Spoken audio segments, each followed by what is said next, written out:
আচ্ছা সব বইয়েরা কি এমন করে নাকি শুধু আমি আমার বরের সাথে এমনটা করি বলো তো? আচ্ছা তোমরাই বলো তো এখানে আমার দোষটা কোথায়? তুমি বর তুমি একটু জোর করবে ঘুরতে নিয়ে যাবে তা না চুপচাপ ঘরে বসে থাকবি। তাই সেদিন গেছিলাম খুবই রেগে, তাই আমার রাগ ভাঙাতে উনি ঠিক করতে পারছিলেন না কোথায় ঘুরতে যাবে, তাই আমার হাতেই দুটো চিরকুট ধরিয়ে দিল। আর সেখান থেকে আমি তুলেছিলাম উলুবেড়িয়া। এখন আমার ড্রেস সিলেকশন হচ্ছিল, যেখান থেকে আমি তুলে নিয়েছিলাম চুড়িদার। ঘুরতে নিয়ে যাবে বলেছে তো বেশি দেরি করে লাভ নেই, আবার কখন মত পাল্টে যায় বাবা। তাই আমি চটপট রেডি হয়ে গেছিলাম ঘুরতে যাওয়ার জন্য। বাবারে বাবা, আজ একটু ঘুরতে নিয়ে যাচ্ছে বলে দেখো না প্রথম থেকেই তো পাত্তা দিচ্ছে না। অনেক দিন পর একটু দূরে কোথাও ঘুরতে যাচ্ছিলাম, তাই এতটা এক্সাইটেড হয়ে গেছিলাম যে এই ঠান্ডাতে তো আমি কিছু পরতেই ভুলে গেছিলাম। তাই মাঝ রাস্তায় আবার দাঁড় করাতে হলো গাড়িটা। তারপরে কোনো রকমে চাদরটা জড়িয়ে নিয়ে আবারও বেরিয়ে পড়লাম আমরা উলুবেড়িয়া যাওয়ার উদ্দেশ্যে। দেখছো তো, দেখো তোমরাই দেখো কিভাবে হাত ছেড়ে যাচ্ছে। এই বাচ্চা মেয়েটা হারিয়ে গেলে তার দায় কে নেবে? হ্যাঁ শুনি। যাই হোক, বড় হয়েছে, নিজেকে সামলে নিতে শিখেছি, আর নিজেকে সামলে নিয়ে এখন আমরা ঢুকে পড়েছি উলুবেড়িয়ার রাশি। আমরা যেদিন গিয়েছিলাম সেদিন ছিল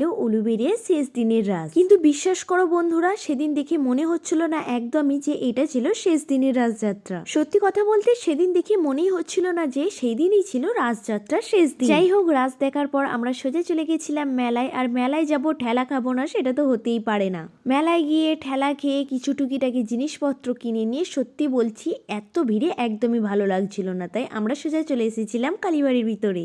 আচ্ছা তোমরাই বলো, যতই ভিড় হোক না কেন উলুবেড়িয়ে আসবো আর মা কালীর দর্শন করবো না সেটা তো একদমই হতেই পারে না। তাই আমরা সোজা চলে এসেছিলাম মা কালীর সঙ্গে দেখা করার জন্য। তো আজকের মতো তো আমাদের ঘোরাটা এখানেই কমপ্লিট হয়ে গিয়েছিল। আর রাজ দেখতে এসেছিলাম, তাই বাড়ির জন্য বাদাম ভাজা জিলিপি কিনে নিয়ে বাড়ি ফিরছি এখন।